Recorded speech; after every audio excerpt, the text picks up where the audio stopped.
Hello, sweet Swine County. This is Clarice Plow, head reporter for Hidden Away, Not Forgotten.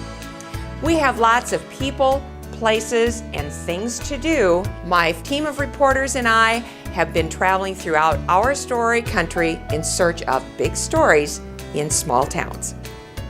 In Minnesota's Lyon County, in the town of Marshall, the Cool family tradition of retail for men's clothing was born, and they proudly named their legacy Mr. Cool's Clothing.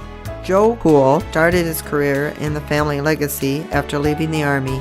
Joe worked at Ed's Toggery, a men's clothing retail shop. In 1941, Joe bought the building where his grandfather, also Joe Cool, had owned and operated Cool's Tavern for years. Joe took what he learned from Ed and turned the tavern into Mr. Cool's, his very own clothing store. Later, Joe's brother, Lawrence Cool, came to work for Joe at Mr. Cool's Clothing as well. At the age of 13, Brad Cool started working part-time at his father's store and continued to do so throughout his high school years. In 2001, Brad came to work full-time for his father at Mr. Cool's Clothing.